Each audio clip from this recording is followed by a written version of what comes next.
ಪುಳಿಯೋಗರೆ, ಟೇಸ್ಟಿಯಾದ ಪುಳಿಯೋಗರೆ. ಮೊದಲಿಗೆ ಬೇಕಾಗುವ ಸಾಮಾನುಗಳು: ಪುಳಿಯೋಗರೆ, MTR ಪುಳಿಯೋಗರೆ ಮಸಾಲೆ ಮಾರ್ಕೆಟಲ್ಲಿ ಅವೈಲೇಬಲ್ ಇರುತ್ತೆ. ಒಂದು ಕಡಾಯಿ ತೊಗೊಂಡು ಅದರೊಳಗೆ ಎಣ್ಣೆ ಹಾಕಿ, ಎಣ್ಣೆ ಸ್ವಲ್ಪ ಕಾಯ್ದ ನಂತರ ಅದರೊಳಗೆ ಸ್ವಲ್ಪ ಶೇಂಗಾದ ಬೀಜ, ಕಡಲೆಬೇಳೆ, ಕರಿಬೇವು ಮತ್ತು ಕೆಂಪು ಮೆಣಸಿನಕಾಯಿ ಹಾಕಿ ಅಳ್ಳಾಡಿಸಿ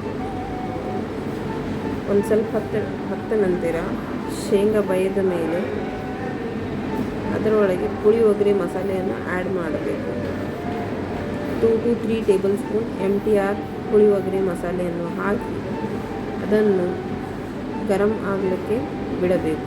ಬೆಚ್ಚಗೆ ಆದ ನಂತರ ಅದರಲ್ಲಿ ಅನ್ನ ಹಾಕೋದಿರುತ್ತೆ. ಅದರ ಮುಂಚೆ ಮಸಾಲೆಯನ್ನು ಶೇಂಗಾ, ಕಡಲೆಬೇಳೆ, ಕರಿಬೇವು ಜೊತೆ ಮಿಕ್ಸ್ ಮಾಡಿ ಅನ್ನ ಹಾಕಿಬಿಟ್ಟುಬಿಡಿ. ಕಡಾನ್ ಪುಳಿಯೋಗರೆ ರೆಡಿ. ಸ್ವಲ್ಪ ಅಳ್ಳಾಡಿಸಿ ಬೆಚ್ಚಗಾಗೋ ಸ್ವಲ್ಪ ಹೊತ್ತು ನಿಂತು ನಂತರ ಇದನ್ನು ನೀವು ಮನೆಯವರಿಗೆ ಸರ್ವ್ ಮಾಡಬಹುದು. ಪುಳಿಯೋಗರೆ ಸ್ಪೆಷಲ್.